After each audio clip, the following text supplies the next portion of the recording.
आपका स्वागत है हमारे चैनल में। आइए जानते हैं बिहार के शिक्षकों के लिए क्या खबर आ रही है। 4 जून 2021 को बिहार प्रदेश प्रारंभिक शिक्षक संघ पूर्वी चंपारण का प्रतिनिधि मंडल जिला पर्यवेक्षक अजीत कुमार सिंह के नेतृत्व में जिला शिक्षा पदाधिकारी एवं जिला कार्यक्रम पदाधिकारी से मिलकर नव प्रशिक्षित शिक्षक के एरियर के भुगतान के लिए ज्ञापन सौंपा गया। जिला पर्यवेक्षक अजीत कुमार सिंह ने नव प्रशिक्षित शिक्षकों के एरियर भुगतान को प्राथमिकता के आधार पर भुगतान की मांग के साथ ही शिक्षकों के सभी प्रकार के बकाया भुगतान की मांग की है, जिसके जवाब में डीपीओ स्थापना पूर्वी चंपारण ने कहा है कि जैसे ही सभी प्रखंडों से एरियर विपत्र प्राप्त हो जाएगा, एरियर का भुगतान कर दिया जाएगा। इसके साथ ही जिला उपाध्यक्ष सुनील कुमार एवं अनिल कुमार ने शेष प्रखंडों से एरियर विपत्र मंगवाने हेतु रिमाइंडर भेजने का आग्रह डीपीओ स्थापना पूर्वी चंपारण से किया है, जिसे डीपीओ साहब ने स्वीकार करते हुए आश्वस्त किया है कि यथाशीघ्र शेष प्रखंडों से एरियर विपत्र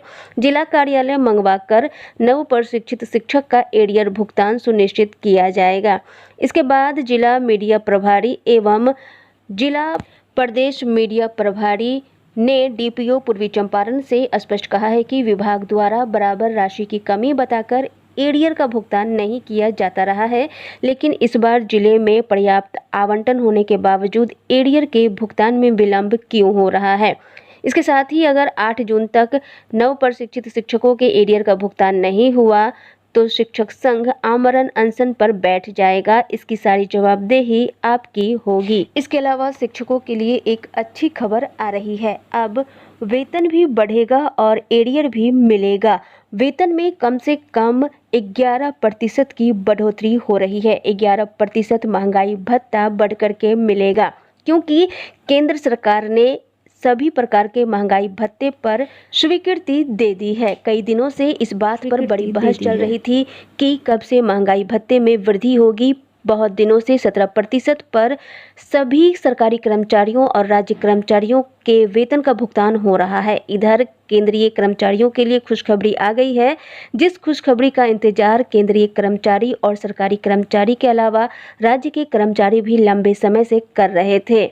1 जुलाई से सभी सरकारी कर्मचारियों और राज्य कर्मचारियों का वेतन बढ़ने जा रहा है। सभी कर्मचारियों को महंगाई भत्ता अभी 17% की दर से मिल रहा है, जो अब सीधे 28% हो जाएगा। इस बढ़ोतरी का फायदा सैलरी में इजाफे के रूप में दिखेगा। इसके अलावा सभी राज्य कर्मचारियों के लिए अच्छी खबर ये भी है कि जितनी भी अटकी हुई किस्तें थी, जितना भी अटका हुआ महंगाई भत्ता था, सभी को चुकाया जाएगा। केंद्रीय कर्मचारियों और राज्य कर्मचारियों को अभी 17% की दर से डीए अर्थात महंगाई भत्ता का भुगतान होता है। जब यह 11% बढ़ेगा तो 28% हो जाएगा।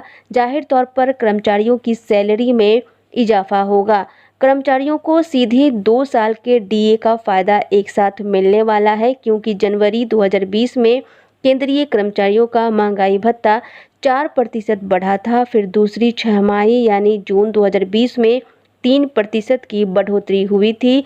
अब जनवरी 2021 में महंगाई भत्ता एक बार फिर 4% बढ़ा है, यानी कुल 28% हो गया है। इसका भुगतान अभी नहीं हुआ है, लेकिन इन सभी किस्तों का भुगतान होगा। अटकी हुई सारी किस्तें आएगी, ऐसी उम्मीद जताई जा रही है कि सभी का एरियर मिलने वाला है। केंद्र सरकार ने इस पर सहमति जता दी है। इसके अलावा आपको बता दें कि मेरा पंचायत कोरोना मुक्त अभियान बिहार के सभी पंचायतों में चलाया जा रहा है, जिसमें शिक्षकों को लगाया गया है। दरभंगा जिले में इस संबंध में पत्र जारी हुआ है, जिसमें कहा गया है कि जिला पदाधिकारी महोदय की अध्यक्षता में संपन्न ऑनलाइन बैठक। इस कार्यक्रम में लोगों का सहयोग नहीं मिलने की खबर मिली है।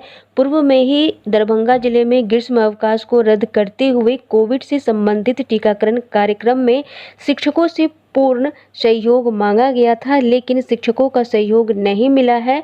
प्रखंड कार्यालय से रोस्टर प्राप्त कर निर्धारित पंचायतों में टीकाकरण की तिथि से 3 दिन पूर्व वार्ड शिक्षकों की प्रतिनियुक्ति कर उनके माध्यम से व्यापक जागरूकता अभियान चलाना है और लोगों में टीका लेने के लिए इसकी महत्ता को बताना है। इसके साथ ही सूची भी तैयार कर एक प्रति अपने पास रख दूसरी प्रति प्रखंड कार्यालय को उपलब्ध करा देना है, ताकि टीकाकरण के दिन लोगों को एकत्रित करने में इन्हें सुविधा हो। यह भी शिकायत मिली है कि टीकाकरण के दिन टीकाकरण की पूरी अवधि में प्रतिनियुक्त शिक्षक नहीं रहते हैं और अपनी उपस्थिति दिखाकर चले जाते हैं। इस पत्र में आगे कहा गया है कि जो किसी भी दृष्टिकोण से उचित नहीं है और जिला प्रशासन के प्रति इनका प्रतिकूल रवैया दर्शाता है, इसलिए बार बार चेतावनी दी जा रही है, निर्देश दिया जा रहा है कि सभी नियमों का पालन करें और शिक्षक टीकाकरण में सहयोग करें। ये पत्र दरभंगा जिले से जारी किया गया है, जिसमें शिक्षकों को मेरा पंचायत कोरोना मुक्त के कार्यों में लगाया गया है। इसके अलावा आपको बता दें कि कई ऐसे शिक्षक हैं जिनके सर्टिफिकेट अभी तक अपलोड नहीं किए गए हैं। शिक्षा विभाग ने इन सभी शिक्षकों का सर्टिफिकेट लेने से इनकार कर दिया है, क्योंकि इन शिक्षकों के पास ना तो रोस्टर संख्या है और ना ही मेधा सूची का क्रमांक उपलब्ध है। बिहार के कई जिले में शिक्षक बहाली से संबंधित सर्टिफिकेट की जब दोबारा फाइलें खंगाली गई तो कई शिक्षकों की संख्या से लेकर के सर्टिफिकेट जमा करने वाले शिक्षकों की संख्या भी बदल गई है। शिक्षकों के सर्टिफिकेट जांच से संबंधित संख्या में गड़बड़ी की खबर पहले दिखाई गई थी। इसके बाद शिक्षकों की ओर से जमा किए गए सर्टिफिकेट फोल्डर की जब दोबारा से प्रखंडवार अलग अलग जांच कराई गई तो इसमें भी गड़बड़ी पाई गई। पहली बार जो सूची सभी प्रखंड नियोजन इकाई और बीईओ की ओर से जमा की गई थी, उसमें कुल नियुक्त शिक्षकों की संख्या ही बदली हुई थी। कई जिलों में ऐसा पाया गया है कि शिक्षकों की संख्या सही नहीं है। इसके साथ ही कई जिलों में शिक्षकों के फोल्डर नहीं जमा कराने की रिपोर्ट भी आई है। इसे लेकर शिक्षकों ने आपत्ति जताई है। इसके बाद डीपीओ स्थापना के द्वारा कहा गया है कि सभी सूची की दोबारा जांच कराई जाएगी। इसके लिए निर्देश दे दिया गया है। जब वीसी की बैठक हुई तो इसकी भी समीक्षा की गई। 2015 के बाद बाहर शिक्षकों की भी संख्या पर नजर डाली गई थी, जिसमें गड़बड़ी पाई गई है। शिक्षा विभाग और निगरानी की ओर से 2006 से लेकर 2015 की अवधि में नियुक्त प्रारंभिक शिक्षकों के फोल्डर की जांच की जा रही है। निगरानी की ओर से ये जांच पिछले 4 साल से अधिक समय से चल रही है, लेकिन अब तक रिपोर्ट नहीं सौंपी गई है और कितने शिक्षकों के फोल्डर उपलब्ध कराए गए हैं, इसकी भी जांच नहीं की गई है। सरकार ने सभी शिक्षकों के सर्टिफिकेट को एक पोर्टल पर अपलोड करने का आदेश दिया था। शिक्षा विभाग ने सभी प्रखंडों को आदेश दिया है। इसमें कई शिक्षकों की जानकारी मांगी गई है, लेकिन अब तक कोई भी सूची उपलब्ध नहीं हो पाई है।